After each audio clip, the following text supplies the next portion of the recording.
আল্লাহ নবী সাল্লাল্লাহু আলাইহি ওয়াসাল্লাম কবরের সামনে বসে ডাক দেয়া হাত তুলে বলে, আল্লাহ এই কবরের মধ্যে আযাব, মালিক তুমি এই কবরের মানুষটাকে মাফ করে দাও। রাসূল দোয়া করতেছে, কিন্তু আসমানের মালিক কোনো কথা শুনে না। আল্লাহর নবীর কপালের মধ্যে ভাঁজ। বলেন তো দেখি, আমার হাবিব যদি দোয়া করে আল্লাহ পাক দোয়া কবুল করে কি করে না? সন্দেহ নাই, নবীর দোয়া হোক বদদোয়া হোক সবকিছু আল্লাহ পাক এক চান্সে কবুল করে নেয়। মুহাম্মদুর রাসূলুল্লাহ সাল্লাল্লাহু আলাইহি ওয়াসাল্লাম এই জায়গায় কবরের সামনে বসে বসে বলে, মালিক রে, এই কবরের লোকের যে আযাব হয় আল্লাহ তুমি আযাবটা বাদ দিয়া দাও, দূর করে দাও, বেচারা মুসলমান। কিন্তু নবী করিম সাল্লাল্লাহু আলাইহি ওয়াসাল্লামের কপালের মধ্যে ভাঁজ। নবী আমার কিছুক্ষণ পরে আবার হাত তুলে, আবার কান্দে, আবার হাত তুলে, আবার হাত নামায়।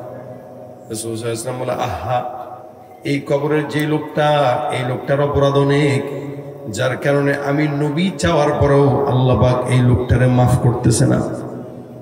যেখানে নবী করিম সাল্লাল্লাহু আলাইহি ওয়াসাল্লাম দোয়া করলে মাফ হয়ে যাওয়ার কথা, সেখানে আল্লাহ পাক মাফ করেন না।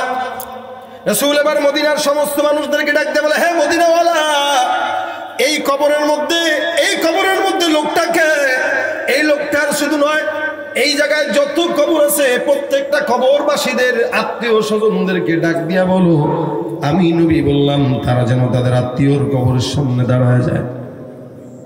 সবাই সবার কবরের আত্মীয়দের কবরের সামনে এসে দাঁড়ায় গেল, কিন্তু এই কবরের সামনে একজন মানুষ এখনো আসে না। আল্লাহ নবী সাল্লাল্লাহু আলাইহি ওয়াসাল্লাম এবার পেরেশানিতে পড়ে গেছে। আমার পয়গম্বর ডাক দেয়া বলে, সাহাবা একরামের দল, এই কবরের সামনে কেউ আসে না, এই কবরের কোনো আত্মীয় স্বজন কি নাই নাকি? নবী করিম সাল্লাল্লাহু আলাইহি ওয়াসাল্লাম কিছুক্ষণ পর তাকায় দেখে দূর থেকে একজন বৃদ্ধা লাঠি ভর করে করে সামনের দিকে আগায় আসতেছে।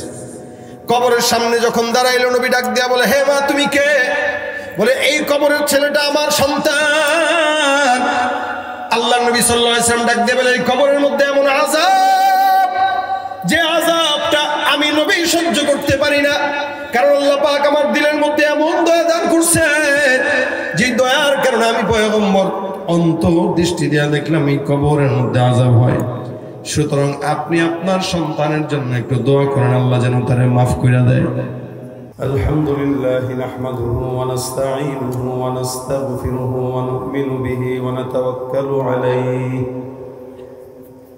ওয়া নাউযু বিল্লাহি মিন শুরুরি আনফুসিনা ওয়া মিন সাইয়্যাতি আ'মালিনা।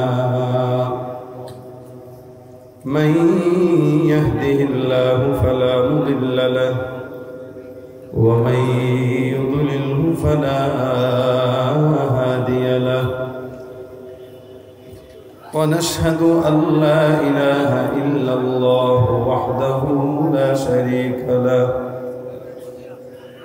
ونشهد أن سيدنا وسندنا وحبيبنا وحبيب ربنا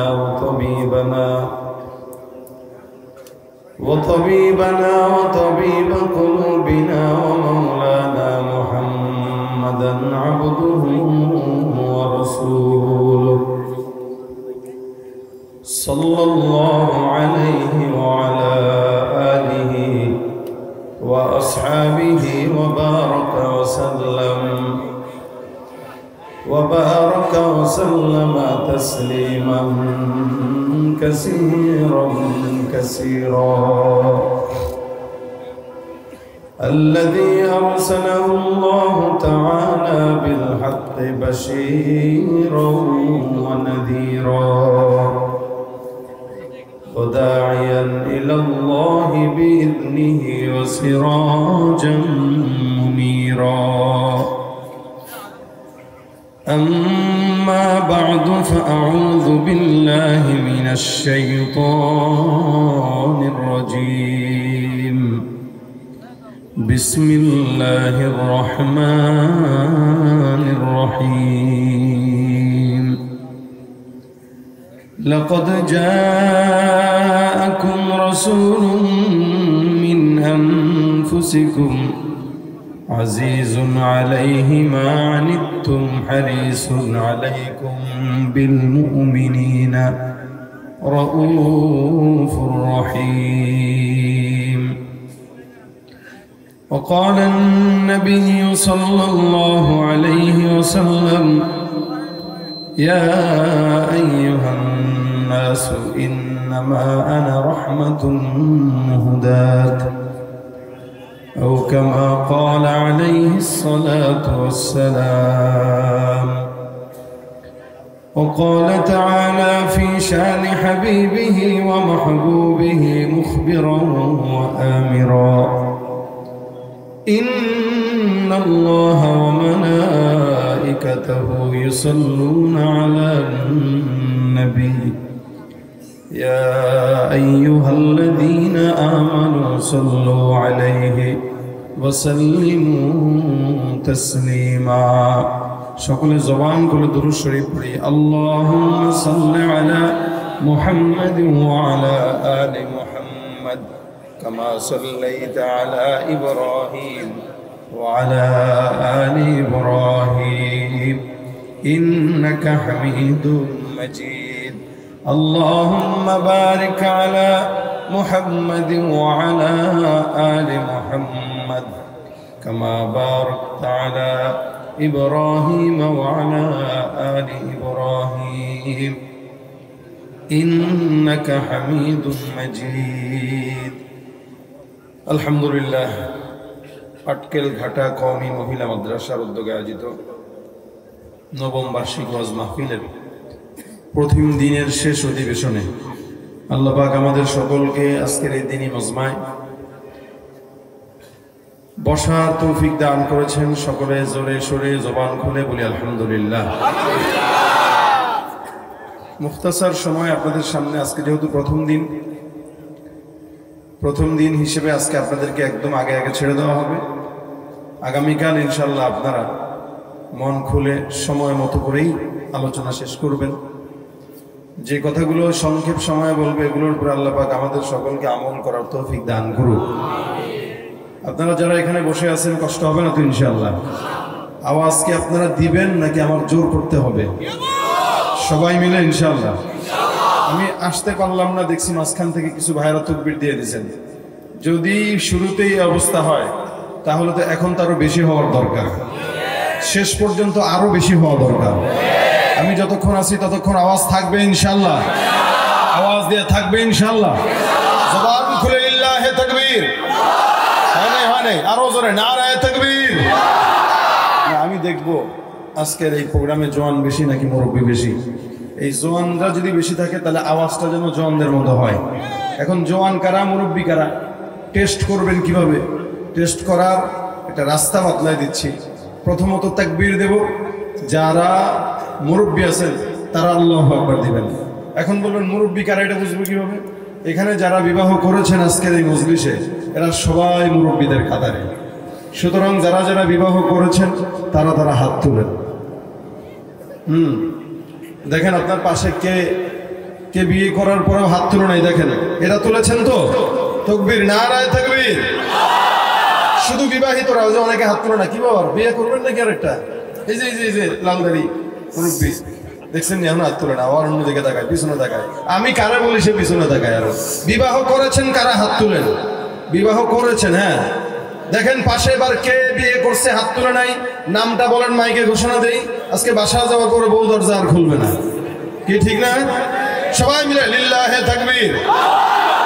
হ্যাঁ, এবার হাত নামান। যারা জওয়ান বিবাহ করে নাই এই টাইপের গরিব মিসকিনরা হাত তুলে এবার। হ্যাঁ, কারা কারা করে নাই এগুলা? এত মানুষ করে নাই। সুবহানাল্লাহ।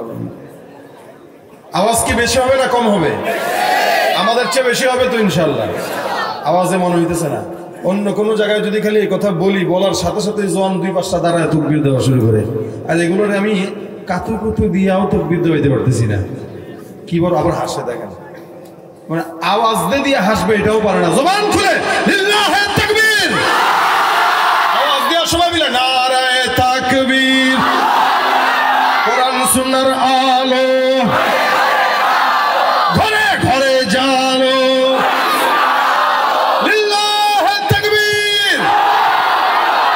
কোরআনের সৈনিক আমি, নেই তো কোনো ভয়, এক আল্লাহর গোলাম আমি, এই তো পরিচয়। কোরআনের সৈনিক আমি, নেই তো কোনো ভয়, এক আল্লাহর গোলাম আমি, এই তো পরিচয় আমার, এই তো পরিচয়। এই পৃথিবীর সবই নকল, এই পৃথিবীর সবই নকল, আসল কিছুই নয়, এক আল্লাহর গোলাম আমি, এই তো পরিচয় আমার, এই তো পরিচয়। ঠিক কিনা? কোরআন হাদিস শাসনতন্ত্র রাসূল আমার নেতা, উৎসাহ মোর চিরমরার ইতিহাস বীর গাথা। কোরআন হাদিস শাসনতন্ত্র রাসূল আমার নেতা, উৎসাহ মোর চিরমরার ইতিহাস বীর গাথা। এক আল্লাহ ছাড়া আমার দিলে, এক আল্লাহ ছাড়া আমার দিলে নেই তো কারো ভয়, এক আল্লাহর গোলাম আমি, এই তো পরিচয় আমার, এই তো পরিচয়। আল কোরআনের সৈনিক আমি, নেই তো কোনো ভয়, এক আল্লাহর গোলাম আমি, এই তো পরিচয় আমার, এই তো পরিচয়। ঠিক না? আমরা কার গোলাম? জবান খুলে বলেন, কার গোলাম? আল্লাহর গোলামরা আল্লাহ ছাড়া কাউকে ভয় পায়। আমরা ভয় পাই দুনিয়ার কোনো নেতা, দুনিয়ার কোনো খেতা, দুনিয়ার কোনো মানুষকে। ইমানদার কখনো আল্লাহ ছাড়া ভয় পেতে পারে না। আমরা রাসূলের উম্মত, এটা মনে রাখতে হবে। আমাদের নেতা যেমন দামি, আমরা তেমন দামি। আমরা মুসলমান, এটা আমাদের স্থায়ী পরিচয়। আমাদের নেতা যিনি মুহাম্মদ রাসূলুল্লাহ, তার পরিচয়, সে আমাদের স্থায়ী নেতা। মুসলমান অস্থায়ী নেতার পিছনে জীবন দিতে পারে না, স্থায়ী নেতার পিছনে জীবন দেয়। ঠিক কিনা বলে বলে? আল্লাহ পাক আমাদেরকে সর্বোচ্চ নেতা দিয়েছেন, যার নাম মুহাম্মদুর রাসূলুল্লাহ। সারা জাহানের নেতা, দুনিয়ার নেতা, আখিরাতের নেতা, জান্নাতের নেতা, হাউজে কাউসারের নেতা। সমস্ত দুনিয়ায় এরকম নেতা অতীতে আগে পায় নাই, বর্তমানেও নাই, ভবিষ্যতেও আসার সম্ভাবনা। আল্লাহ পাক নেতাকে তো নেতার মতোই বানাইছেন, নেতা নেতার মতোই, যার কারণে আল্লাহ পাক বলেন এটা দয়ালু। এই নবী দয়ালু। নেতারা আমাদের বর্তমান সময়ে আমরা যাদেরকে নেতা ভাবি, সেটা রাজনৈতিক নেতা হোক, সেটা আমার অফিসের নেতা হোক, সেটা আমার অন্য কোনো জায়গার নেতা হোক, যতক্ষণ স্বার্থ আছে ততক্ষণ, স্বার্থ নাই তো টিস্যুর মতো ব্যবহার করে ফেলে দেয়। এটা দুনিয়াবী নেতার হালত। রাসূল সাল্লাল্লাহু আলাইহি সাল্লামের হালত হলো উনি দয়ার নবী। উম্মতের জন্য কোনোদিন স্বার্থের কারণে মহব্বত দেখান নাই, বরং এতটা দয়া ছিল।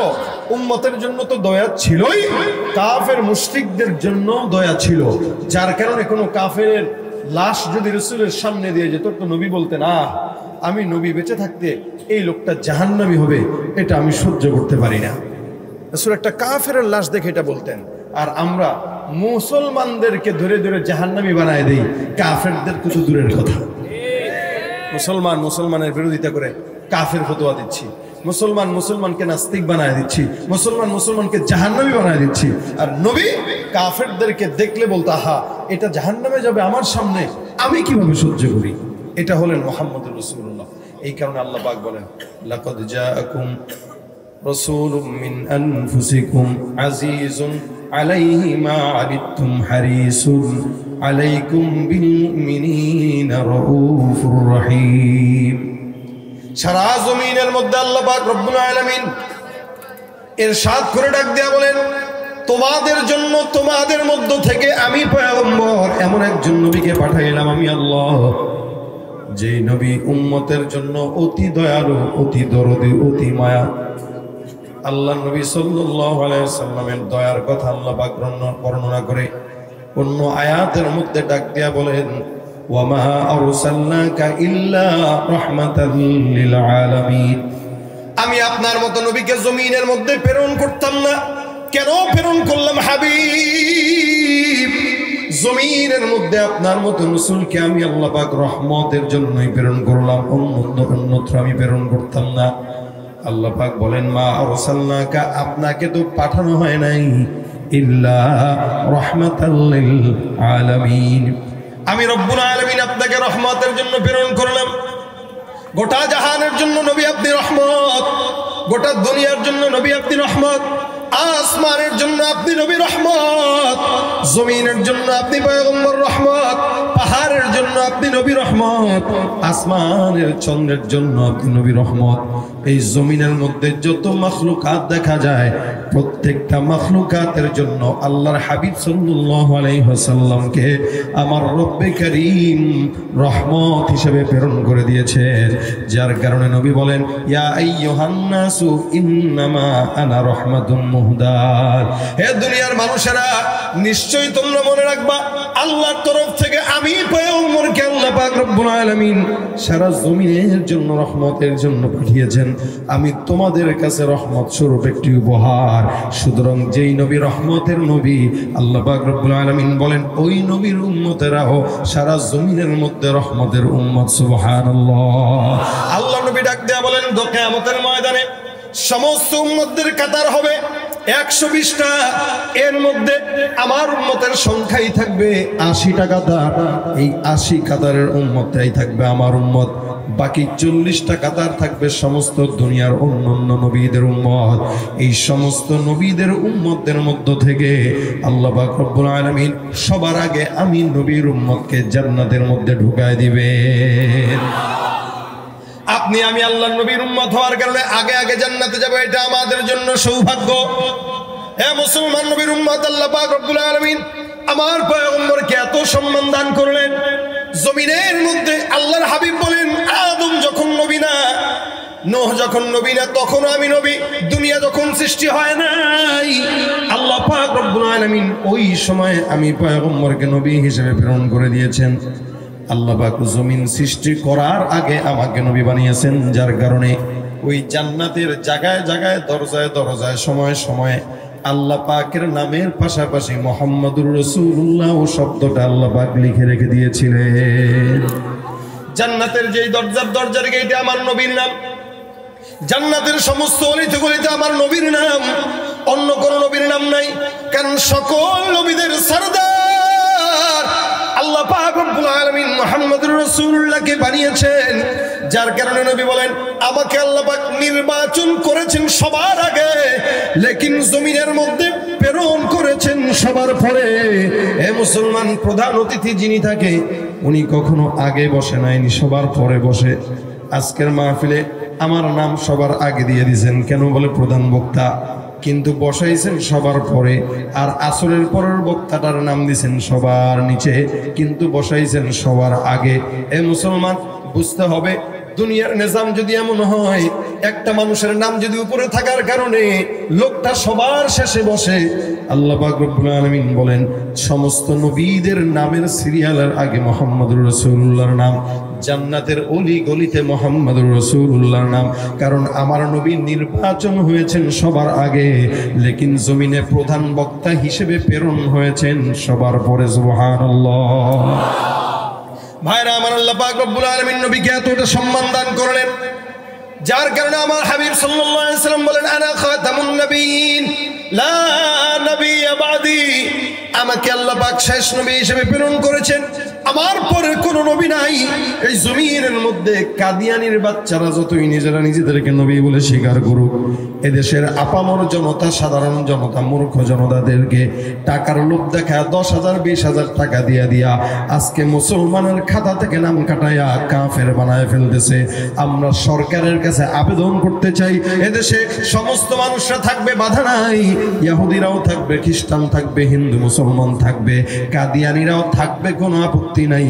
তবে এদেশে থাকতে হলে তারা কাফের হয়ে থাকবে, মুসলমান হয়ে থাকতে পারবে না। হবে শেষ নবীজির উম্মত বলে দাবি করে যদি ওই নবীর চেয়ার কাদিয়ানিরা দখল করে।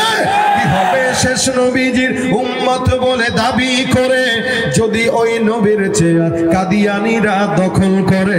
নবীজির জন্য যদি রক্তের বহে নদী, নবীজির জন্য যদি রক্তের বহে নদী, তবুও হটবো না এই দাবি থেকে।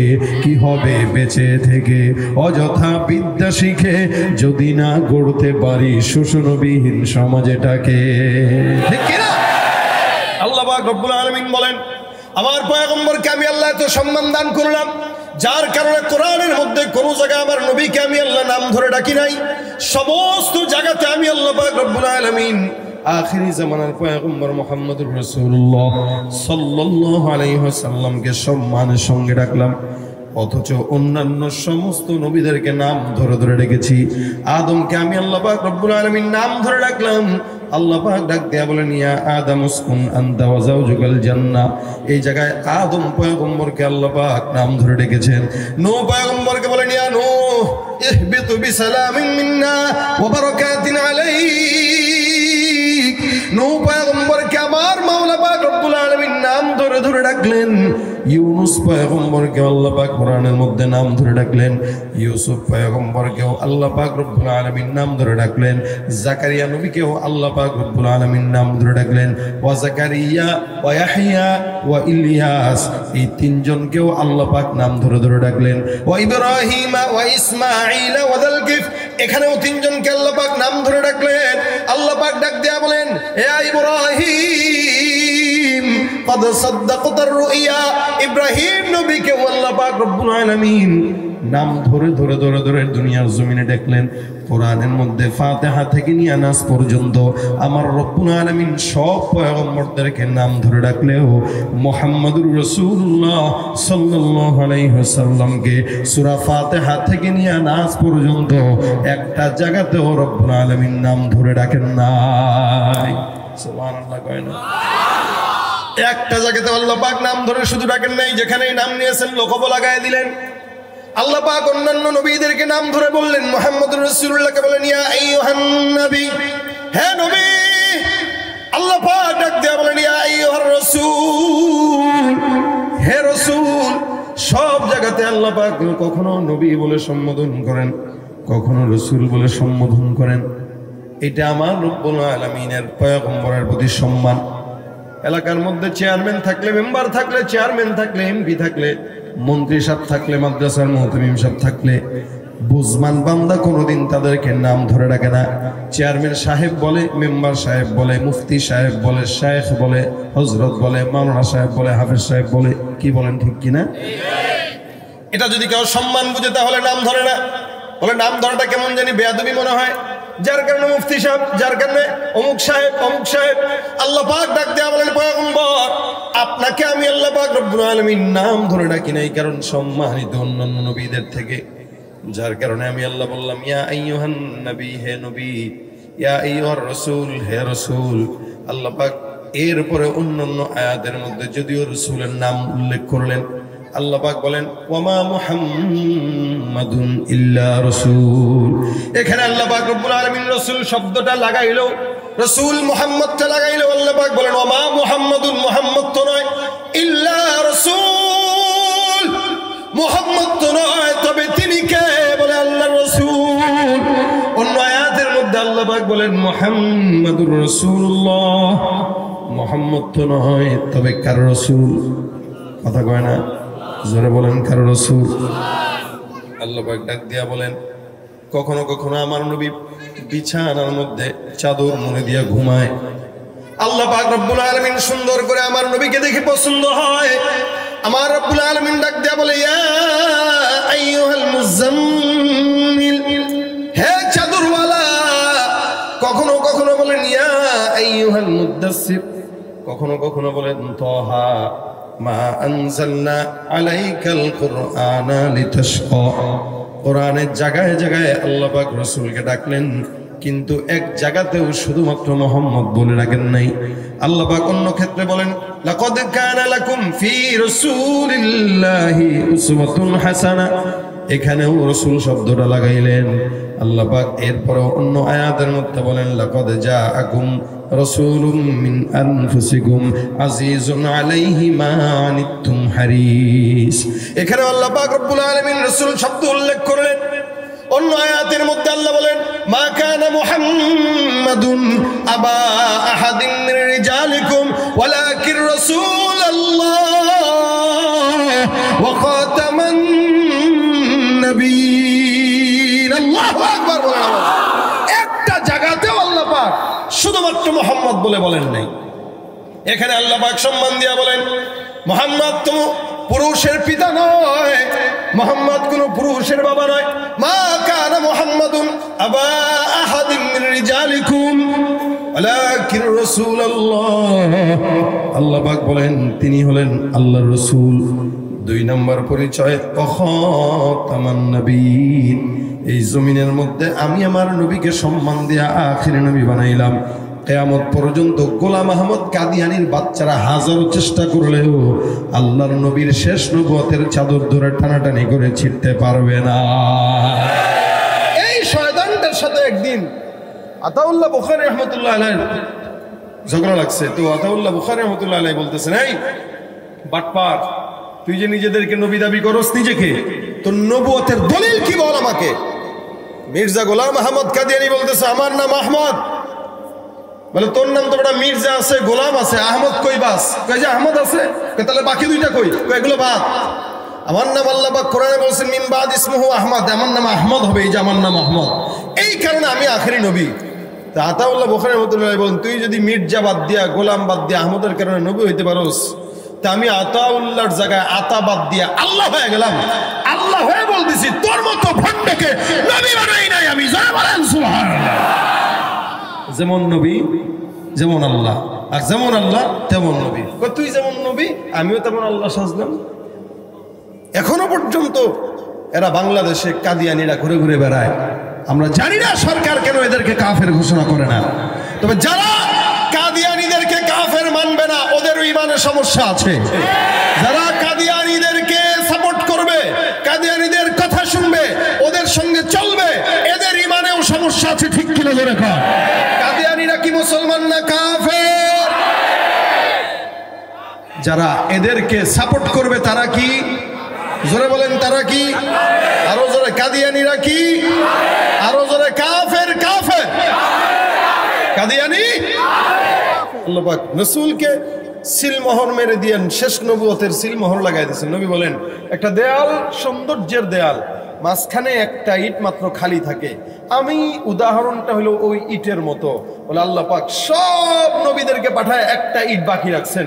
এখন এই ইটটা আমি নবীকে দিয়ে পূরণ করছেন। সুতরাং কিয়ামত পর্যন্ত কোনো ইট আসবে না। হ্যাঁ, যদি আসতো নবী মাপকাঠি শিখিয়ে দিয়ে বলেছেন আমার পরের নবীটা হয়তো আমার সাহাবী হযরত ওমর। সুবহানাল্লাহ।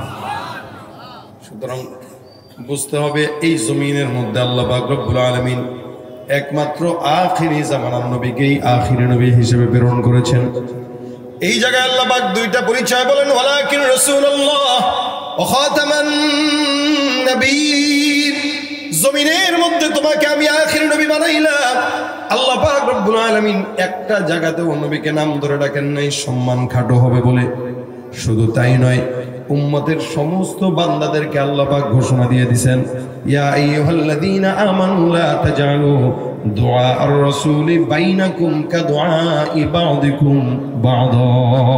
এই উম্মতের উলামা ইকরাম, এই উম্মতের মুসলমান, হে উম্মতের মানুষরা শুনে নে, নবীকে অন্যদের মতো নাম ধরে তোমরা ডাইকো না। যদি অন্যদের মতো নাম ধরে ডাকো তাহলে শেষ নবীর সম্মান থাকে না। এই কারণে নবীকে নাম ধরে না ডেকে ইয়া রাসূলুল্লাহ বলে সম্বোধন করবা। সুবহানাল্লাহ। আমরা সেই নবীর উম্মত। আল্লাহ পাক রব্বুল আলামিন বলেন এই নবীকে আমি আল্লাহ পাক মর্যাদার দিক থেকে সবচেয়ে আফজল বানাইলাম। वो एक बशर जो जमाने में सबसे बेहतर था, वो एक बशर जो जमाने में सबसे अफजल था, सरापा नूर था, इंसानियत का रहबर था। আল্লাহ পাক সমস্ত জাহানের মধ্যে আখিরি জামানার নবীকে এই আদম থেকে নিয়ে এখন পর্যন্ত নয়, কিয়ামত পর্যন্ত যত মানুষ আসবে সব মানুষের মধ্য থেকে উত্তম বানিয়েছেন। ঠিক কিনা? বাবার দিকে যদি তাকান, সমস্ত বাবাদের মধ্য থেকে আখিরি জামানার নবীকে আল্লাহ পাক শ্রেষ্ঠ বাবা হিসেবে দুনিয়ার জমিনে প্রেরণ করেছে। শ্বশুরের যদি দিকে দিকে তাকান, সমস্ত শ্বশুরের মধ্য থেকে সর্বশ্রেষ্ঠ শ্বশুর হলেন মুহাম্মদুর রাসূলুল্লাহ। সমস্ত নানাদের মধ্য থেকে সর্বশ্রেষ্ঠ নানা হলেন মুহাম্মদুর রাসূলুল্লাহ। সমস্ত চাচাদের মধ্য থেকে সর্বশ্রেষ্ঠ চাচা হলেন মুহাম্মদুর রাসূলুল্লাহ। সমস্ত ভাতিজাদের মধ্য থেকে সর্বশ্রেষ্ঠ ভাতিজা মুহাম্মদুর রাসূলুল্লাহ। সমস্ত দুনিয়ার নবীদের মধ্য থেকে সর্বপ্রথম নবী হলেন মুহাম্মদুর রাসূলুল্লাহ। জোরে বলেন সুবহানাল্লাহ। এ মুসলমান নবীর উম্মত, দয়ার নবীকে আল্লাহ পাক কেমন দয়া দিবেন, যার কারণে এই আল্লাহ পাক রব্বুল আলামিন বলেন এই নবী হলো দয়ার নবী। আল্লাহ নবী বলেন আনা নবিয়ুর রাহমা, আমি হলাম রহমতের নবী, দয়ার নবী, যার কারণে সমস্ত মানুষের মধ্য থেকে আমাকে আলাদা বানিয়েছেন। আমেনা ডাক দেয়া বলে মুহাম্মদ যখন জমিনের মধ্যে পদার্পণ করে, অন্যান্য বাচ্চারা জমিনে আসে, মায়ের গর্ভের মধ্যে থাকে, বাচ্চা মায়ের গর্ভে আসার পর মায়ের বমি বমি ভাব হয়, নাকের মধ্যে দুর্গন্ধ লাগে, সব কিছু খারাপ লাগে। আল্লাহর কসম করে বলি, আমার বাচ্চা মুহাম্মদ যখন আমার গর্ভের মধ্যে ছিল, আমি কোনোদিন বাচ্চা গর্ভে থাকার কষ্ট মুহাম্মদ পেট থেকে বের হওয়ার আগ পর্যন্ত অনুভব করি না। শুধু তাই নয়, অন্যান্য বাচ্চারা যখন মায়ের গর্ভ থেকে জমিনের মধ্যে আসে, ওরা জমিনের মধ্যে যখন আসে নাপাক হালতে আসে, আমরা ডাক দেয়া বলে হে দুনিয়ার মানুষ, আমার মুহাম্মদ যখন আমার গর্ভ থেকে জমিনের মধ্যে পদার্পণ করলো, আল্লাহর কসম করে বলি মুহাম্মদ জমিনে যখন আসলো পুত পবিত্র অবস্থায়, যেন কেমন যেন জান্নাতের পানি দিয়া ধৌত করা অবস্থায়, সিজদারত অবস্থায় জমিনের মধ্যে পদার্পণ করেছেন। সুবহানাল্লাহ। আমরা ডাক দিয়া বলে এই বাচ্চা সাধারণ কোনো বাচ্চা নয়, এটা আমি বাচ্চা পেটে থাকতেই বুঝলাম।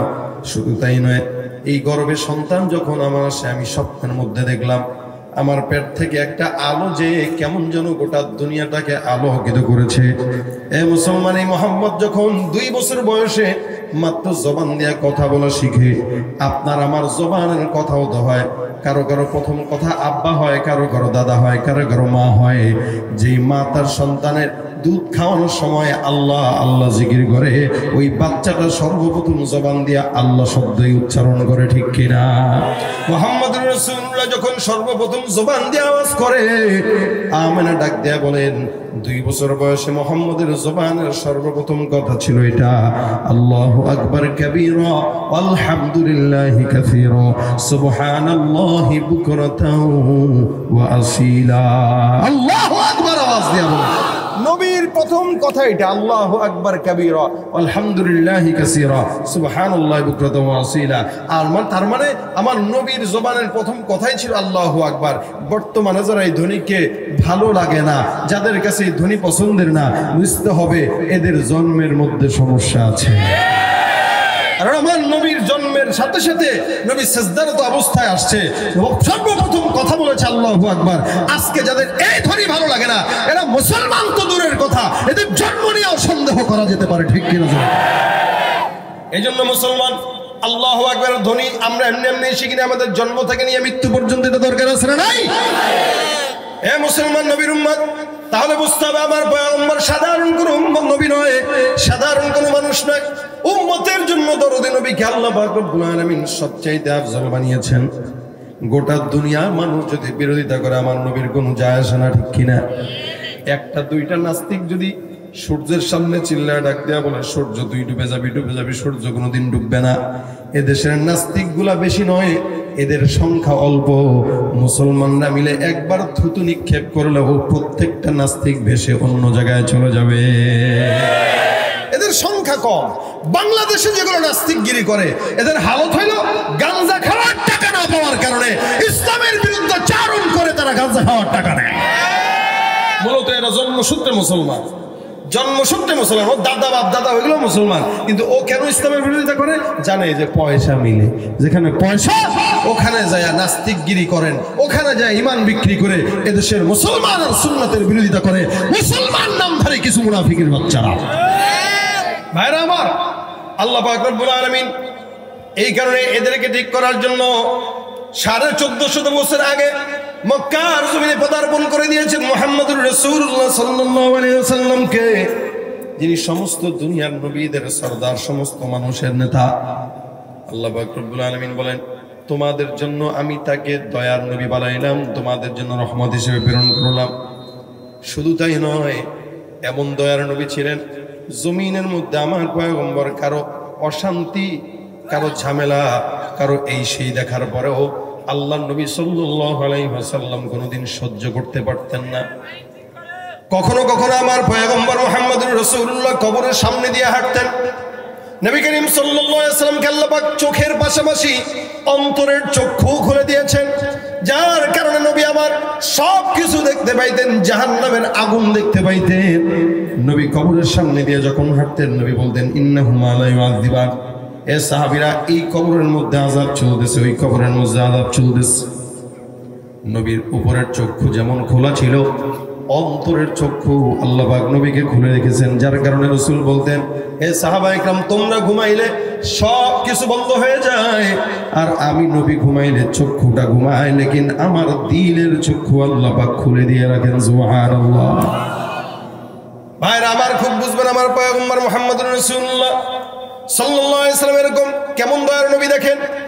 কোন কবরের সামনে দিয়ে যখন নবী যাইতেন, নবী করিম সহ্য করতে পারতেন না, কবরের মধ্যে আযাব হয়, এটা আল্লাহর নবীর সহ্য হইতো না। কবরের সামনে দাঁড়ায় দোয়া করা শুরু করে দিতেন। এমন একদিন এক কবরের সামনে দিয়ে আমার নবী যায়, রাসূল দেখেন এই কবরের মধ্যে আযাব হয়, নবী আমার কবরের সামনে বসে গেলেন। আল্লাহ নবী সাল্লাল্লাহু আলাইহি ওয়াসাল্লাম কবরের সামনে বসে ডাক দেয়া হাত তুলে বলে, আল্লাহ, এই কবরের মধ্যে আযাব, মালিক তুমি এই কবরের মানুষটাকে মাফ করে দাও। রাসূল দোয়া করতেছে, কিন্তু আসমানের মালিক কোনো কথা শুনে না। আল্লাহর নবীর কপালের মধ্যে ভাঁজ। বলেন তো দেখি, আমার হাবিব যদি দোয়া করে, আল্লাহ পাক দোয়া কবুল করে কি করে না? সন্দেহ নাই, নবীর দোয়া হোক বদদোয়া হোক, সবকিছু আল্লাহ পাক এক চান্সেই কবুল করে নেয়। মুহাম্মদুর রাসূলুল্লাহ সাল্লাল্লাহু আলাইহি ওয়াসাল্লাম এই জায়গায় কবরের সামনে বসে বসে বলে, মালিক রে, এই কবরের লোকের যে আযাব হয়, আল্লাহ তুমি আযাবটা বাদ দিয়া দাও, দূর করে দাও, বেচারা মুসলমান। কিন্তু নবী করিম সাল্লাল্লাহু আলাইহি ওয়াসাল্লামের কপালের মধ্যে ভাঁজ। নবী আমার কিছুক্ষণ পরে আবার হাত তুলে, আবার কান্দে, আবার হাত তুলে, আবার হাত নামায়। রাসূল সাল্লাল্লাহু আলাইহি ওয়াসাল্লাম বলে, আহা, এই কবরের যে লোকটা, এই লোকটার অপরাধ অনেক, যার কারণে আমি নবী চাওয়ার পরেও আল্লাহ পাক এই লোকটারে মাফ করতেছে না। যেখানে নবী করিম সাল্লাল্লাহু আলাইহি ওয়াসাল্লাম দোয়া করলে মাফ হয়ে যাওয়ার কথা, সেখানে আল্লাহ পাক মাফ করেন না। রাসূল এবার মদিনার সমস্ত মানুষদেরকে ডাক দিয়ে বলে, হে মদিনাওয়ালা, এই কবরের মধ্যে লোকটাকে, এই লোকটার শুধু নয়, এই জায়গায় যত কবর আছে প্রত্যেকটা কবরবাসীদের আত্মীয় স্বজনদেরকে ডাক দিয়া বলো, আমি নবী বললাম তারা যেন তাদের আত্মীয়র কবরের সামনে দাঁড়ায় যায়। সবাই সবার কবরের আত্মীয়দের কবরের সামনে এসে দাঁড়ায় গেল, কিন্তু এই কবরের সামনে একজন মানুষ এখনো আসে না। আল্লাহ নবী সাল্লাল্লাহু আলাইহি ওয়াসাল্লাম এবার পেরেশানিতে পড়ে গেছে। আমার পয়গম্বর ডাক দেয়া বলে, সাহাবা একরামের দল, এই কবরের সামনে কেউ আসে না, এই কবরের কোন আত্মীয় স্বজন কি নাই নাকি?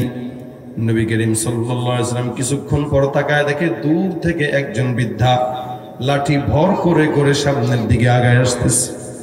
কবরের সামনে যখন দাঁড়াইলো, নবী ডাক দেয়া বলে, হে মা, তুমি কে? বলে, এই কবরের ছেলেটা আমার সন্তান। আল্লাহ নবী সাল্লাল্লাহু আলাইহি ওয়াসাল্লাম ডাক দিয়ে বলে, এই কবরের মধ্যে এমন আযাব, যে আযাবটা আমি নবী সহ্য করতে পারি না, কারণ আল্লাহ পাক আমার দিলের মধ্যে এমন দয়া দান করছে, যে দয়ার কারণে আমি পয়গম্বর অন্তর্দৃষ্টি দিয়া দেখলাম এই কবরের মধ্যে আযাব হয়। সুতরাং আপনি আপনার সন্তানের জন্য একটু দোয়া করেন, আল্লাহ যেন তারে মাফ করে দেয়। দেখেন, এমন কোন মা তো জমিনের মধ্যে নাই যে মায়ের সামনে সন্তানের কবরের মধ্যে আযাব হবে মা সহ্য করবে। এই মাটা কোনো কথা না বলে রাসূলকে ডাক দিয়ে বলে, ইয়া রাসূলুল্লাহ, আলহামদুলিল্লাহ, আপনার কথা শুনে আমি শান্তি পাইলাম। নবী গো, আমি এটার অপেক্ষায় ছিলাম যে আমি আমার সন্তানের কবরের আযাব দেখে যেন মরতে পারি। একটা মা তার সন্তানের ব্যাপারে যখন এই কথা বলে, তখন রাসূলের দিলের হালত হয় কেমন? নবী ডাক দিয়া বলে, হায় হায় মালিক, আমি নবী দোয়া করতেছি, যার কারণেই তো এই বান্দার দোয়া কবুল হয় না। কারণ তার মাটাই তার উপর অসন্তুষ্ট। আল্লাহ, আমি পয়গম্বর, মা হয়ে সে সহ্য করতে পারে, কিন্তু আমি নবী হয়ে সহ্য করতে পারি না। মালিক গো, আমি নবী হয়ে বললাম, যেহেতু আমার দোয়াও কবুল হইতেছে না, আল্লাহ তুমি এই মাটাকে, এই সন্তানের কবরের আযাবটা একটা পলকের জন্য একটু দেখায় দাও। এই মাটা যদি সন্তানের কবরের আযাব একবারের জন্য দেখে, তাহলে বুঝবে কবরের মধ্যে কি চলে। আল্লাহ নবী সাল্লাল্লাহু আলাইহি ওয়াসাল্লামের দোয়া আল্লাহ পাক রব্বুল আলামিন কবুল করলেন। রাসূল সাল্লাল্লাহু আলাইহি ওয়াসাল্লাম হাত তুলে আল্লাহর কাছে রাখলেন, আল্লাহ তারা তুমি একটু দেখায় দাও। আসমানের মালিক ওই বান্দার কবরের আযাব মাকে চোখে দেখায় দিলেন। কবরের আযাব তো চোখে দেখা সম্ভব নয়। জমিনের কোন বান্দা যদি কোন বান্দার কবরের আযাব দেখতো, বান্দা সহ্য করতে পারতো না। কবরের আযাব এমন আযাব যে বান্দা কোনোদিন কল্পনাও করতে পারবে না। বান্দা যদি কোনোদিন দেখতো, বান্দা জমিনে বাঁচতেও পারতো না। আল্লাহ পাক ওই বৃদ্ধা মহিলাকে হালকা কবরের আযাবের কিছু ধারণা দিয়ে দিলেন। সাথে সাথে চিৎকার দিয়া বৃদ্ধা জমিনের মধ্যে পড়ে গেছে। আল্লাহ নবী সাল্লাল্লাহু আলাইহি সাল্লাম এবার বৃদ্ধার গায়ের মধ্যে পানি টানি দিয়া বলে, ও মা, ব্যাপার কি, তুমি যে এই জায়গায় পড়ে গেলা, কি কারণ? বৃদ্ধা ডাক দিয়া বলে, ইয়া রাসূলুল্লাহ, কারণ শুনবেন পরে, আগে দোয়া করেন আমার আল্লাহ আমার সন্তানকে এই মুহূর্তে যেন ক্ষমা করে দেয়। আমার আল্লাহর কাছে দোয়া করেন, আমি আর সহ্য করতে পারি না, কারণ আমি একজন মা হয়ে এই সন্তানের আযাব নিজের চোখে দেখার পরে সহ্য হয় না। আল্লাহ পাক রব্বুল আলামিনের পয়গম্বর ডাক দিয়ে বলে, মালিক, আমি নবী হওয়ার পরও এতক্ষণ দোয়া করলাম, তুমি রব্বুল আলামিন দোয়া কবুল করো নাই। এখন এই মা হয়ে দোয়া করতেছে, আল্লাহ এই মায়ের দোয়াটা তুমি মালিক মাফ করে কবুল করে এই বান্দার কবরের আযাবকে দূর করে দাও। আল্লাহর নবী দোয়া করতে দেরি হয়, তাকায় দেখে আল্লাহ পাক রব্বুল আলামিন বান্দার কবরের আযাব মাফ করে দিয়েছে। তার মানে বোঝা গেল এই বান্দাটা কবরের মধ্যে যে আছে সে মারে কি করছে? হ্যাঁ, কথা কয় না, কষ্ট দিছে। এবার নবী ডাক দিয়া বলেন, হে মা, আমার তো দিলের মধ্যে দয়া, কারণ আমি তো রহমতের নবী, আল্লাহ পাক আমাকে রহমতের নবী হিসেবে প্রেরণ করেছেন, যার কারণে আল্লাহ নবী বলেছেন, আনা নবিয়্যুর রাহমা, আমি হইলাম গোটা জমিনের মধ্যে রহমতের নবী। কিন্তু আপনি তো একটা মা গর্ভধারিণী মা, আপনি একজন মা হয়ে এত হিংস্র কেন? কেন আপনি আপনার সন্তানকে প্রথমে মাফ করতে চান নাই? ওই বৃদ্ধা মা ডাক দিয়া বলে, ইয়া রাসূলুল্লাহ, আমার সন্তান যখন গর্ভের মধ্যে আমার পেটের মধ্যে আসলো, তখন আমার ওই গর্ভের সন্তান গর্ভে থাকার কারণে, গর্ভে থাকার সময় আমার নিজস্ব স্বামী কোনো একটা জায়গায় যে ইন্তেকাল করেছে। আমার স্বামীর ইন্তেকালের পর আমি আমার সন্তানের দিকে তাকাইয়া অন্য কোনো জায়গায় বিবাহর বন্ধনে আবদ্ধ হই নাই। ইয়া রাসূলুল্লাহ, আমি চিন্তা করছিলাম আমার সন্তানটা দুনিয়ার জমিনে আখিরি জামানার পয়গম্বরের একজন খাঁটি আশিক রাসূল হয়ে জমিন থেকে বিদায় হবে। আমার পয়গম্বর বিশ্বাস করেন, আমি আমার সন্তানকে বদদুয়া দিতে চাই নাই। যেই সন্তানের জন্য আমি আমার যৌবনটা এমনি শেষ করলাম, এই সন্তানটা আমার কি পরিমাণে কষ্ট দিছে জানেন? যখন নাকি বৃদ্ধ আমার ছেলে বড় হইল, আমি আমার সন্তানকে সুন্দরী মেয়ে দেখে, রমণী দেখে বিবাহ দিলাম। বিবাহ দেওয়ার পরে আমার সন্তানটাকে বিবাহ দেওয়ার পরে আমি একটা ঘর আলাদা দিয়ে দিলাম। এখন আমার সন্তান ঘরে থাকে, আমিও থাকি পাশাপাশি ঘরে। হঠাৎ করে একদিন তাকায়া দেখলাম রাত্রেবেলা আমার সন্তান ঘরের মধ্যে আসলো। আমি আমার ঘরের সন্তানকে তাকায়া দেখলাম বিবি যেন তার কানের মধ্যে কি যেন বলল। বিবি আমার কানের মধ্যে কি কি বলার পরে আমার সন্তানের মেজাজ সম্পূর্ণ গরম। আমার সন্তান কোনো ভালো মন্দ জিজ্ঞাসা করে নাই, আমার কাছে আসলো, ইয়া রাসূলুল্লাহ, আমি যার জন্য যৌবন শেষ করলাম, জীবন শেষ করলাম, নিজে কামাই করে সন্তানের সমস্ত খরণ ভরণ পোষণ দিলাম, এই সন্তানটা একটা সেকেন্ডের জন্য দেরি করে নাই। বিবির কথা শুনে আমি বৃদ্ধ মাকে ওই রাত্রিতে আঘাত দিতে দিতে ঘর থেকে বের করে দিছে। ইয়া রাসূলুল্লাহ, আল্লাহর কসম করে বলি, যেদিন রাত্রিবেলা আমাকে ঘর থেকে বের করে দিল, আমি সেদিন আল্লাহর কাছে দোয়া করছি, মালিক, এই সন্তানের কবরের আযাব না দেখা তুমি আমারে মরণ দিও না। যে সন্তানের জন্য আমি এত কষ্ট করলাম, সেই সন্তান যদি আমার জন্য এরকম কষ্ট, আমাকে এমন কষ্ট দেয়, এই কষ্ট সহ্য হয় না, যার কারণে আমি আমার সন্তানকে এরকম কষ্ট দিয়েছি, আমি আমার সন্তানকে মাফ করতে পারি নাই। কিন্তু আমি যদি জানতাম কবরের আযাব এত কঠিন, আল্লাহর কসম করে বলে আমি জিন্দেগিতেও আমার সন্তানকে এরকম ভাবে কবরের আযাবের জন্য বদদুয়া দিতাম না। আল্লাহ পাক রব্বুল আলামিনের হাবিব সাল্লাল্লাহু আলাইহি ওয়াসাল্লাম বলেন, যাক আপনি তো মাফ করেছেন, যার কারণে আল্লাহ পাক রব্বুল আলামিন আপনার সন্তানকে মাফ করে দিয়েছে। এই যুবক ভাইরা, এই ঘটনা থেকে একটা উদ্দেশ্যে যদিও আমি ঘটনা বলেছি, কিন্তু শিক্ষাও আছে। অনেক বর্তমান সময়ের যুবকদেরকে দেখা যায় বৃদ্ধা মাকে বউয়ের কথা শুনে ঘর থেকে বের করে বৃদ্ধাশ্রমে পাঠায় দেয়, আছে না নাই? সুন্দরী রমণী একটা পেয়ে গেছে, বাস মনে হয়েছে কি ঘোড়ার ডিম পেয়ে গেছে। বউ এসে এখন কালকে এক কান পরা দেয়, পরের দিন আরেক কান পরা দেয়, ঘরের মধ্যে শুয়ে এসে গলার মধ্যে হাত দেখে, শোনা গো এমনি কি চলা যায়?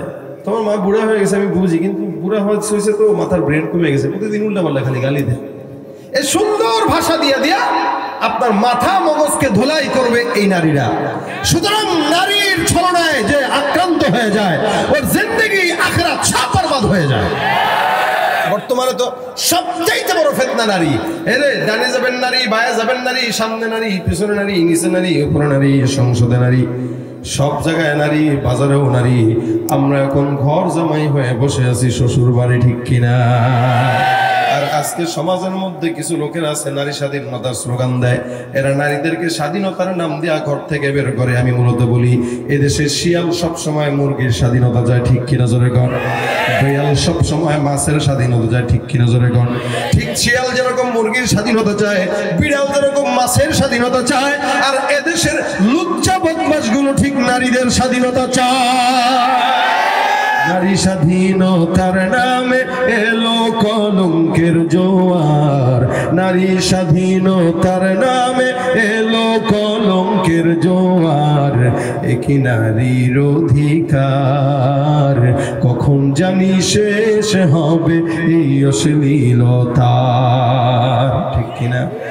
ওয়ার্ড কমিশনার থেকে ইউনিয়ন পরিষদে ক্রমান্বয়ে দেখো রে ভাই একেবারে সংসদে, ওয়ার্ড কমিশনার থেকে ইউনিয়ন পরিষদে ক্রমান্বয়ে দেখো রে ভাই একেবারে সংসদে, নারী থাকবে সুখের নীড়ে, এত কষ্টের কি দরকার, একই নারীর অধিকার কখন জানি শেষ হবে এই অশ্লীলতা, ঠিক না? সব জায়গায় নারী আছে না নাই? যেখানেই যাবেন সেখানেই নারীর কারণে দোয়া করবেন, আল্লাহুম্মা ইন্নী আউযু বিকা মিন ফিতনাতিন নিসা। আল্লাহ তুমি নারীর ফিতনা থেকে বাঁচাও। এই নারীরা এমন ফিতনাবাজ, যদি নারী আপনাকে চায় টেনে হেসে জাহান্নামে নিতে পারে, আবার নারী যদি চায় আপনাকে ওলি বানাইতে পারে। ভাইরা আমার, এই জন্য সাবধান। আমার বলার মাকসাদ হলো নবী করিম সাল্লাল্লাহু আলাইহি ওয়াসাল্লামের দিলের দরদ, দিলের দরদমান আমার পয়গম্বর ছিলেন, উম্মতের জন্য গমখারি আমার পয়গম্বর ছিলেন। আল্লাহ পাক রব্বুল আলামিন রাসূল সাল্লাল্লাহু আলাইহি ওয়াসাল্লামকে দয়ার নবী এই কারণেই প্রেরণ করেছেন যে সেই দয়ার নবীর উম্মত আমরা হয়ে যদি দয়ার নবীর দয়া না পাই, বুঝতে হবে আমাদের মতো কপাল ভরা লোক আর নাই। আজকে সমাজের ভিতরে উম্মতের অভাব নাই, কিন্তু তাকায় দেখেন উম্মত নিজেকে দাবি করে, কিন্তু ইসলামের বেলায় যখন আসে রাজনীতির কাছে ইসলামকে ছোট করে দেয়। একদিকে নেতা, আরেকদিকে রাসূলের সুন্নত। চিন্তা করে ধুত, রাসূলের সুন্নত নিয়ে কি দুনিয়া চলে? নেতার কথা মানতে হবে, তো সুন্নতকে লাথি দিয়ে ফেলে দেয়, নেতার আদর্শকে বুকে টেনে নেয়। অথচ উম্মতের অবস্থা এমন হওয়া দরকার, যদি আমাকে 1 কোটি টাকাও দেওয়া হয়, সুন্নত কোনোদিন কারো কাছে দালালি করে বিক্রি করা সম্ভব নয়। জোরে বলেন ঠিক কিনা? উম্মত হিসেবে এটা প্রত্যেকটা মুমিনের কাজ। জান দিতে হয় দেব, রক্ত দিতে হয় দেব। এদেশের রাসূল সাল্লাল্লাহু আলাইহি সাল্লামের সুন্নাত, আখলাক, আল্লাহর নবীর সমস্ত শাসন ব্যবস্থা কায়েম করে এদেশের উম্মত দেখিয়ে ছাড়বে, ঠিক কিনা জোরে বলেন।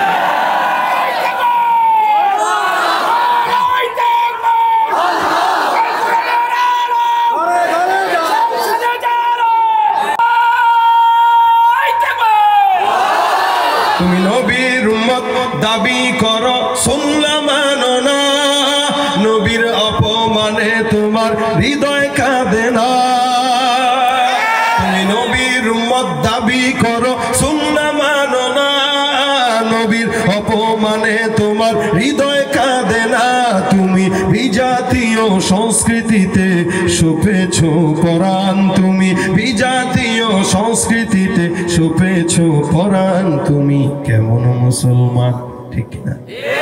আওয়াজ দিয়া, কেমন মুসলমান তুমি, কেমন মুসলমান? নামাজের সাথে নাই পরিচয়, মানো না কোরআন। নামাজের সাথে নাই পরিচয়, মানো না কোরআন। তুমি কেমন মুসলমান, ঠিক না বেঠে? আর আমার উম্মত হয়েছি, উম্মত হওয়ার মতো হওয়া লাগবে কিনা? নবীর উম্মত দাবি করি, যেন চেহারার দিকে তাকাইলেই বোঝা যায় এটা রাসূলের উম্মত। বাজারে আম কিনতে যাবেন, আম কিনেন কি জিনিস দিয়ে? বলে 1 নম্বরে রং, 2 নম্বরে ঘ্রাণ। কেউ যদি দেখে রং সুন্দর, ঘ্রাণ সুন্দর, তাহলে ওই মানুষটা, আচ্ছা চুপ থাকেন ভাই, চুপ থাকেন। এই বেচারা তো তার ব্যবসা নষ্ট করবে না, সর্বোচ্চ দেওয়ার চেষ্টা করেন। যোগ্যতা নাই, কি করবে? আল্লাহ পাক যোগ্যতা দান করুন। দেখেন, আম মানুষ কিনে 2টা জিনিস দেখা, 1 নম্বর রং, 2 নম্বর ঘ্রাণ। যদি দেখতে সুন্দর হয় তাহলে কিনে, আর যদি ঘ্রাণ সুন্দর হয় তাহলে কিনে। মুসলমান কত মানুষ দাবি করে, কিন্তু সমাজের মুসলমানদের না আছে ইমানের কালার, না আছে ইমানের ঘ্রাণ, ঠিক কিনা জোরে বল? উম্মত দাবি করে, চেহারার দিকে তাকাইলে দেখা যায় গাঞ্জা খাইতে খাইতে টাউয়া ভিতরে ঢুকায় দিছে, আছে না নাই? চুলের দিকে দেখবেন, চুল স্মৃতিসৌধের মতো চোখা। কি বলেন? সজারুর কাটা যেরকম চোখা, ওর চুল এরকম চোখা। কথা কয় না? এই এলাকার যুবকদের অবস্থা ভালো, হ্যাঁ? এখানে চুল নাই, পুরা টাক্কু মার্কা, এখানে পুরা টাক্কু, চুল নাই। মাঝখানে উঠছে ঘাসের মতো, দুবলা ঘাস যেরকম উঠে, ওর মাথার চুল এরকম উঠছে। জিজ্ঞাসা করুন তাই কার মতো রাখছে? সে জানে না কার মতো, ভালো লাগছে এটারে। যার মতো রাখছে, একটা ইহুদি অথবা নাসারার মতো রাখছে। আবার দাবি করে আমি মুসলমান, আবার দাবি করে আমি মুসলমান। লজ্জা লাগার কথা, মুসলমানের সন্তান কোনোদিন ইহুদি নাসারার বেশ ধরতে পারে না। মাঝে মাঝে আমাদের সাথে, হুজুর আমি আপনার ভক্ত, একটু ছবি তুলবো। আমি মিয়া কি এর ভক্ত আপনি? আমি মাঝে মাঝে কয়েকটা এইভাবে বলি, যদি দেখি বলার পরিবেশ আছে। আপনার ভক্ত, ভাই ভক্ত হলে আপনার চুলের এই হালত কেন? আপনি আমার ভক্ত কেমনে? আপনার সাথে ছবি তুললে তো আমার সম্মান নষ্ট হবে, কারণ আপনার যে চুলের ডিজাইন, এই ডিজাইনে আপনি মুসলমান না কাফের এটা তো বোঝা যায় না। একটা মুসলমানের রং দেখলে বোঝা যেতে হবে যে এটা মুসলমান। খালি চাপাবাজি করলে মুসলমান হওয়া যায় না। মুসলমানের ইমানের রং থাকতে হবে, ঘ্রাণ থাকতে হবে। ঘ্রাণ নাই, রং নাই, কালার নাই, কিচ্ছু নাই। আমি বলবো তুই মুনাফিক মার্কা মুসলমান, তুই মুসলমান হতে পারলি না। মুসলমানের চেহারার দিকে তাকায় দেখবেন কি অবস্থা। প্যান্ট পরবে 14 জায়গায় ছিঁড়া, আবার হাফ প্যান্ট পরে। এখন এই যে সুন্দর রাস্তা, 30-35 বছর 40 বছরের জোয়ান বুড়া বেড়া হাফ প্যান্ট পরছে এতটুকু, গেঞ্জি পরছে, হাত উঠালে দেখতে সব দেখা যায়। কাটা না 2 মাস, কি আছে নাই? পাড়ার মতো গন্ধ, বেহায়া বেলাজা, শরম নাই। মানুষ তো ঘুমাইতে গেলেও তো জায়গা পরে ঘুমায় না, আর সে রাত্রেবেলা শোয় না, সে বিয়ের অনুষ্ঠানেও জায়গা পরে যায়। জায়গা মানে কি বুঝছেন তো? আটুর উপরে, এটাই তো, কি ঠিক না? Short pant, half pant. Half pant মানে কি? যেটা মানুষ পাজামার নিচে পরে, প্যান্টের নিচে পরে। ও কত বড় বেহায়া নির্লজ্জ হইলে পরে এই জিনিসটা সে সবার সামনে করতেছে, আর এটাকে সে আধুনিকতা মনে করতেছে। উলঙ্গপনার নাম যদি আধুনিকতা হয়, গরু ছাগল তোর চাইতে বড় আধুনিক। ওর তো কিছু নাই, লেভেল পজিশন, ঠিক না? ওর কিছু নাই, তো ও আধুনিক বেশি। ওরা সালাম দিবি 14 বার গরুরে, যে স্যার আমি আপনার থেকে শিখছি, কিন্তু আপনার মতো হইতে পারি নাই, দোয়া করেন যেন আপনার মতো হইতে পারি। কুত্তার ঠ্যাং ধরে নাচ বেটা, এই কথা বইলা যে ভাই তোর মতো যেন হইতে পারি। কুকুর রাস্তাঘাটে এই যে সময় দেখবেন পাগলের মতো ঘুরে, ঠিক না? এই সময়টা কুত্তা পাগলের মতো এক জায়গায় জায়গায় বেজায়গায় আকাম করে। আমাদের দেশের এই সমস্ত যুবকেরা জায়গায় বেজায়গায় আকাম করে বেড়ায়। আকাম করবে এটা দোষের না। আমি বলতে যাবো আমি আপনার লজ্জা শরম নয়, আমরা পার্সোনাল কাজ করতেছি। দেখেন কে অবস্থা, পাগলের মতো হয়ে গেছে। পাগলের রাস্তায় যেরকম উলঙ্গ হয় এমনি এমনি ডান্স দেয়। আর যদি তুই এমনি বুঝাইবো যে আমি বুদ্ধিমান, তুই বেটা বল কাপড় পরছিস, এখন এদেশের এই শিক্ষিত নামের শয়তানগুলো এরকম পাগলের মতো হয়ে গেছে। রাসূল হাদিসে বলেছেন শেষ জামানায় মানুষগুলো দিন দিন যত যাবে গণ্ড মূর্খ হবে, এদের অনুভূতি থাকবে না, এদের লজ্জা শরম থাকবে না। বর্তমান সময় সেই সময়টা চলে আসছে। উলঙ্গপনাকে আধুনিকতা মনে হয়, আর রাসূলের সুন্নতকে সেকেলে মনে করে। রাসূল সাল্লাল্লাহু আলাইহি ওয়াসাল্লামের সুন্নত সেকেলে নয়, এটা একালেও দরকার সেকালেও দরকার, ঠিক কিনা জোরে? যদি সুরতটা নবীর মতো না হয়, কবরে যাওয়ার ভাই যদি দাড়ি না থাকে জিজ্ঞেস করবে আল্লাহ দেখবে কিভাবে, কার মতো দেখা যায়? আল্লাহ ম্যাক্রোর মতো দেখা যায়, দাড়ি নাই তো, কি ঠিক না? তাহলে ম্যাক্রোর মতো দেখা যায়। নেতানিয়াহু ইহুদি লাল কুত্তার মতো দেখা যায়। আল্লাহ বলবেন ওরা যার মতো দেখা যায় তার সাথে জাহান্নামে দাও। আর যদি চেহারার ভিতরে রাসূলের সুন্নাত থাকে, আমল কিছুটা কমও থাকে, কার মতো দেখা যায়? বলবে আল্লাহ মুহাম্মদুর রাসূলুল্লাহর মতো সুরত নিয়ে আসছে। আল্লাহ বলবেন যা দেখা যায় যার মতো জান্নাতে তার সাথে দিয়ে দেয়। তেরে মাহবুব কি আরব शबाहत लेके आया हो, हकीकत उसको तू कर दे, मैं तो सूरत लेके आया हो, नाज़मत लेके आया हो, न शौकत लेके आया हो, मोहब्बत लेके आया हो, मोहब्बत लेके आया हो। আপনার কাছে আমার কাছে এমন কোন আমল নাই যে আমলের কারণে নবীর সঙ্গে জান্নাতে যাব, কিন্তু নবীর মহব্বত যদি অন্তরের মধ্যে নিতে পারি, আল্লাহর কসম রাসূলের সঙ্গেই জান্নাত হবে। সুবহানাল্লাহ। এক সাহাবী নবীকে ডাক দেয়া বলেন ইয়া রাসূলুল্লাহ মাতাসসা, কিয়ামত কবে? নবী ডাক দেয়া বলেন মা আ'দাত্তা, কিয়ামতের প্রস্তুতি কি গ্রহণ করেছো? আল্লাহর নবী সাল্লাল্লাহু আলাইহি ওয়াসাল্লাম যখন জিজ্ঞাসা করলেন, সাহাবী ডাক দেয়া বলেন ইয়া রাসূলুল্লাহ কিয়ামত কবে হবে জিজ্ঞাসা করছি কিন্তু প্রস্তুতি নাই। নবী আবু বকরের মতো আমল নাই, ওমরের মতো আমল নাই, কিন্তু আল্লাহর কসম নবী আপনার মহব্বত অন্তরের মধ্যে আছে। নবী ডাক দেয়া বলেন আল্লাহর কসম ইন্নাকা মা'a মান আহবাবতা, নিশ্চয়ই মহব্বত যদি আমি নবীর সঙ্গে থাকে আল্লাহ পাক আমি নবীর সঙ্গে জান্নাত দান করবে। হাতটা উঁচা করে বলেন তো আমরা রাসূলকে ভালোবাসি কি বাসি না? আল্লাহু আকবার, আরো জোরে আল্লাহু আকবার। আল্লাহ তুমি কবুল করো, জোরে বলেন আমিন। রাসূলের মহব্বত আমাদের অন্তরে দান করো, জোরে বলেন আমিন। যদি এতটুকু মহব্বত দিলের মধ্যে থাকে, আল্লাহ নবী বলেন অবশ্যই বান্দাটা আমি নবীর সঙ্গে জান্নাতে যাবে। আর যদি এতটুকু মহব্বত না থাকে, আজকে যারা আখিরি জামানার নবীকে সন্ত্রাস বলে, আজকে যারা পয়গম্বর মুহাম্মদুর রাসূলুল্লাহ সাল্লাল্লাহু আলাইহি ওয়াসাল্লামকে গালি দেয়, অবশ্যই এই দেশের মধ্যে সবচাইতে নিকৃষ্ট জাতের বল হইল তারা। আর তাদের গালি দেওয়ার পরে আপনার দিলে যদি খারাপ না লাগে, বুঝতে হবে আপনিও তাদের দলের, ঠিক কিনা জোরে বলেন? বিশ্ব নবীর অপমানে যদি না কাঁদে তোমার মন, মুসলিম নয় মুনাফিক তুমি নবীজির দুশমন, ঠিক কিনা? নবীর প্রেমে জীবন দেবে কে আছো নওজোয়ান, তাকবীর তুলে সিংহ শাবক হও তুমি আগুয়ান, ঠিক কিনা? রাজি আছেন তো ইনশাআল্লাহ? তোমার বুকে ইমানের বল, জবানে আল কোরআন, ভয়ে কাঁপে কাপুরুষ সব আর নরদম শয়তান, জীবনের চেয়ে বুকে আছে বেশি নবীজির সম্মান, কেমনে তুমি থাকবে বসে হলে তার অপমান। সবাই মিলে আওয়াজ দিয়ে তুমি সাচ্চা মুসলমান। তাকবীর। রাসূলের প্রেম দিলে রাখবো তো ইনশাআল্লাহ, রাসূলের মতো সূরত ধরবো তো ইনশাআল্লাহ। আরে রাসূলের মতো সূরত ধরলেও রাসূলের সাথে জান্নাত, কারণ কখনো কখনো আল্লাহ পাক মানুষকে সূরতের কারণে মাফ করে দিবেন। আর সিরাত আদর্শ কত মানবো, আর আমরা কয়টা বা মানবো? আমাদের তো দুর্বল উম্মতের জন্য এটা সম্ভব না, কিন্তু ইনশাআল্লাহ আল্লাহ পাক আমাদেরকে সূরতের কারণে হলেও মাফ করে দিতে পারে কি পারে না? এজন্য জবানে সবাই দাঁড়িয়ে উঠাবো ইনশাআল্লাহ। কথা বলেন ইনশাআল্লাহ। যাদের দাড়ি নাই এরা জবানে দাঁড়িয়ে উঠাবো ইনশাআল্লাহ।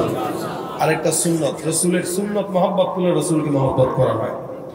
একটা সুন্নতের কথা আপনাদের এলাকায় বলবো, এটা মানতে পারবেন ইনশাআল্লাহ?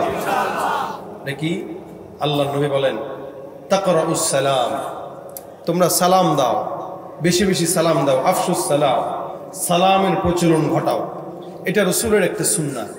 সালাম যতদিন থাকবে ততদিন শান্তি থাকবে, সালাম নাই তো শান্তিও নাই। ঘরে ঘরে সালাম, বাহিরে সালাম, বিবিকে সালাম, সন্তানকে সালাম, বাবাকে সালাম, শিক্ষক ছাত্রকে সালাম, ছাত্র তার শিক্ষককে সালাম। জায়গায় জায়গায় যদি সালামের প্রচলন ঘটাইতে পারেন তাহলে আস্তে আস্তে দুনিয়া শান্তি দ্বারা ভরপুর হয়ে যাবে ইনশাআল্লাহ। এই জন্য সালামের প্রচলন ঘটাবো তো ইনশাআল্লাহ। আল্লাহ পাক আমাদেরকে যেন আমল করার তৌফিক দান করে।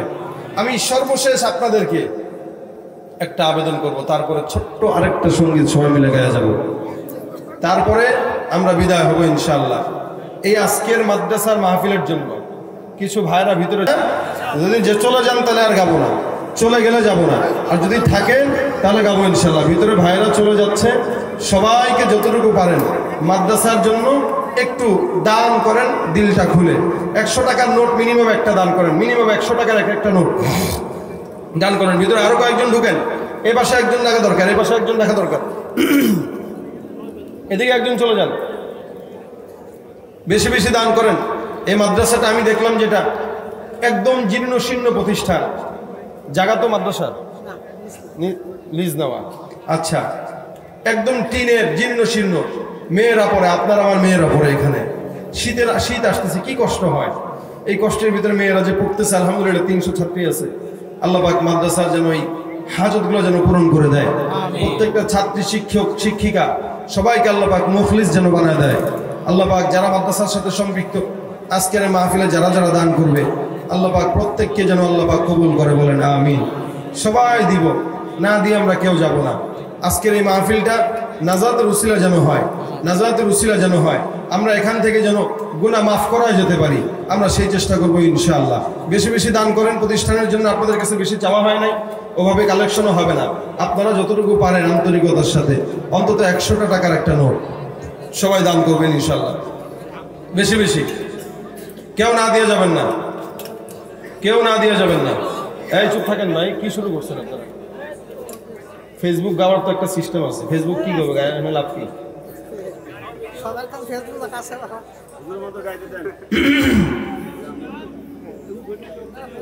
হ্যাঁ, সবাই আন্তরিকতার সাথে দিয়েন।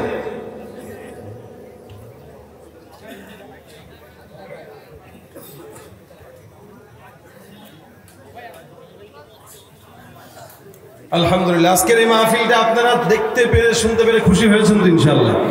আলহামদুলিল্লাহ বলেন। আগামীকাল আসবেন তো ইনশাআল্লাহ? সবাই আগামীকাল আরো 2-4 জন করে সাথে করে নিয়ে আসবেন। যেহেতু প্রোগ্রামটা আমার সাইড প্রোগ্রাম দেওয়া, যার কারণে এই সময় আমাকে 10টা পর্যন্ত আলোচনা করার কথা ছিল, এরপরও আমি একটু বাড়াচ্ছি মাদ্রাসার কল্যাণের জন্য। যেহেতু আরেক জায়গায় যেতে হবে, বাস চালু করেন, দেওয়া হয়ে গেলে এখানে নিয়ে আসেন। সবাই মিলে তাকবীর দেন, লিল্লাহে তাকবীর, আওয়াজ দেন, নারে তাকবীর। নাস্তিকতা নিপাত যাক, দিন ইসলাম জিন্দাবাদ। নাস্তিকতা নিপাত যাক, দিন ইসলাম জিন্দাবাদ। কোটি প্রাণে একই আওয়াজ, খোদাদ্রোহী ছাড় পাবে না, এই বাংলা ঠাই হবে না, মুসলমানরা জেগেছে আজ। জোর কদমে সামনে চলো, বজ্র কণ্ঠে আওয়াজ তুলো, সবাই মিলে একই তালে দাও না স্লোগান, নারায়ে তাকবীর, নারায়ে তাকবীর। দিন ইসলাম, দিন ইসলাম জিন্দাবাদ, জিন্দাবাদ। ইসলামেরই জন্য দেশের হয়েছে জন্ম, ইসলামের বিরুদ্ধে গেলে দেশ হবে ভিন্ন। ইসলামেরই জন্য দেশের হয়েছে জন্ম, ইসলামের বিরুদ্ধে গেলে দেশ হবে ভিন্ন। ইসলামের বিরুদ্ধে যারা নিয়েছে অবস্থান, এই বাংলাটাই হবে না, যাও ভিন্ন স্থান। ও জোর কদমে সামনে চলো, বজ্র কণ্ঠে আওয়াজ তুলো, সবাই মিলে একই তালে দাও না স্লোগান, নারায়ে তাকবীর, নারায়ে তাকবীর। মুসলমানের এই দেশেতে নাস্তিকদের ঠাঁই নাই, নাস্তিকদের পক্ষে যারা তাদের কোনো রক্ষা নাই। মুসলমানের এই দেশেতে নাস্তিকদের ঠাঁই নাই, নাস্তিকদের পক্ষে যারা তাদের কোনো রক্ষা নাই। এই দেশেতে থাকতে হলে কোরআন মানতে হবে, কোরআন না মানলে তারা বিতাড়িত হবে। সামনে চলো, বজ্র কণ্ঠে আওয়াজ তুলো, সবাই মিলে একই তালে দাও না স্লোগান, নারায়ে তাকবীর, নারায়ে তাকবীর। দিন ইসলাম, দিন ইসলাম জিন্দাবাদ, জিন্দাবাদ। লিল্লাহে তাকবীর। পাক আজকের মাহফিলকে ভরপুর কামিয়াবি দান করুন। আপনারা কি দোয়া না করে চলে যাবেন নাকি দোয়া করবে কেমন আছে?